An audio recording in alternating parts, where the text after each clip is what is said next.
Fala turma! Já se passaram mais de 4.000 anos e até hoje ainda existem fatos sobre as pirâmides do Egito que intrigam os cientistas. Como os egípcios conseguiram construir algo tão difícil mesmo com a tecnologia limitada da época? Vamos conhecer um pouco mais sobre esses fatos nesse vídeo. Vem comigo que eu vou te contar mais uma história esquecida. As pirâmides são estruturas com dimensões colossais e que surpreendem todos os especialistas. Uma das pirâmides mais conhecidas é a Pirâmide de Quéops e também a mais alta de todas, medindo aproximadamente 147 metros de altura e 53.000 metros quadrados. E o que mais assusta a humanidade e os cientistas é como os egípcios fizeram essa construção, pois foram usados aproximadamente 2.500.000 blocos de pedra e cada bloco pesa mais de 1 tonelada. Esses blocos em muitas ocasiões eram levados e colocados a mais de 100 metros de altura. Uma teoria fala que tais blocos foram levados até as pirâmides em trenós de madeira.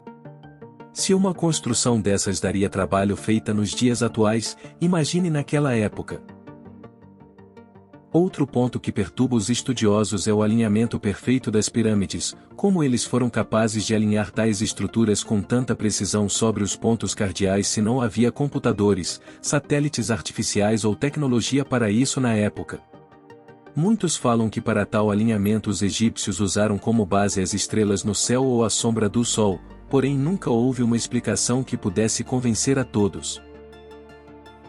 As pirâmides foram construídas como tumbas para os faraós, que acreditavam que suas almas precisavam de um lugar seguro para descansar após a morte. Os antigos egípcios acreditavam que as pirâmides eram portais para o mundo dos deuses e que os faraós mortos eram transportados para lá em sua jornada para a vida após a morte. As pirâmides foram construídas ao longo do rio Nilo, pois a água era essencial para o transporte das pedras e a irrigação das terras agrícolas ao redor delas.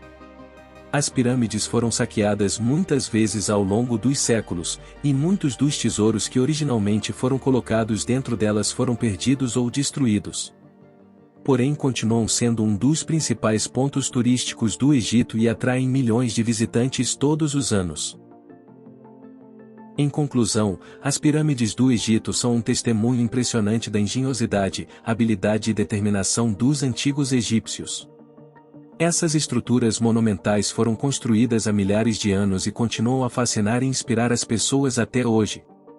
Apesar dos muitos mistérios e perguntas que cercam sua construção, as pirâmides continuam a ser um dos mais notáveis marcos da história da humanidade e um testemunho duradouro da grandeza da civilização egípcia antiga. A preservação dessas estruturas é de extrema importância para a compreensão da história e cultura egípcia, e para garantir que as gerações futuras possam apreciar essas maravilhas. Se gostou, deixa o like e até a próxima história esquecida.